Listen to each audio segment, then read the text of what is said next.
Hey guys, welcome back to a new video. I'm Stephanie West. I'm a licensed counselor here in the state of Michigan.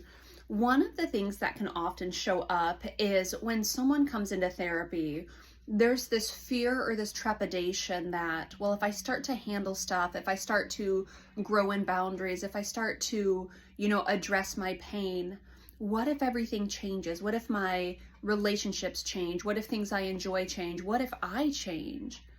And this is the analogy I run out for them.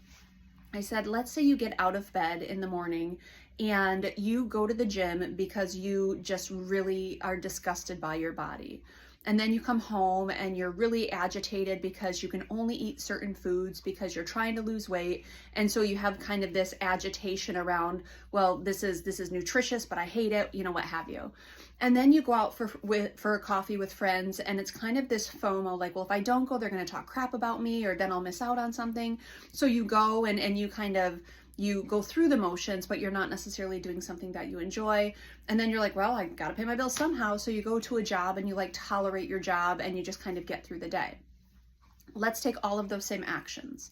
You get out of bed in the morning and you understand that your body is strong and capable. And so you go to the gym so you can enhance your capabilities, and because you appreciate that your body is strong and capable.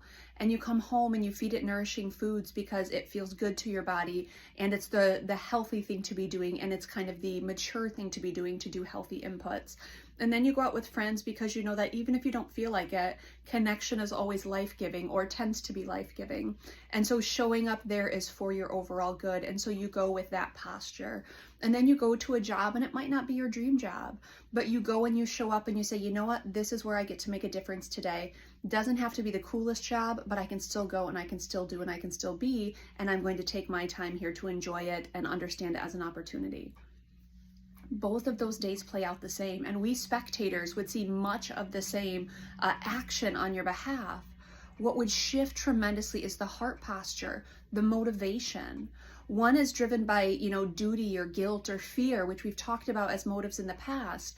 The other one is going to be fueled by just a love and an appreciation and gratitude and awe for your life. That is a lot of times what therapy gets to offer us. It's not that you'll come in and you'll be this totally just different person living a totally different life. Now, does it happen sometimes? Sure.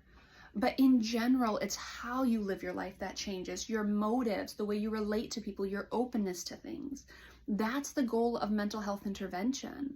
It's to help you settle into self-agency in your life and see that you are in the driver's seat. And in the driver's seat, you have choices to make, and you have boundaries to put in place, and you have tough conversations to have, and you have yeses to commit to and nos to commit to. But it's about you stepping into your story and claiming it, and then walking it out courageously, or as courageously as possible. Your whole life's not going to change necessarily, but you will if we realign your motives around the idea that, you know what, this is the life I'm choosing. These are the ways I want to operate. I get up in the morning with purpose. I go to bed at night with satisfaction. And at the very least, if you're not there yet, we can start to orient you towards that. It's one of the things that therapy can do. So if it's this fear of the unknown, what I say to clients is, yeah, things will change. Not much in your day-to-day might change, but I think you change in your day-to-day. And that's the gift that we get to offer here.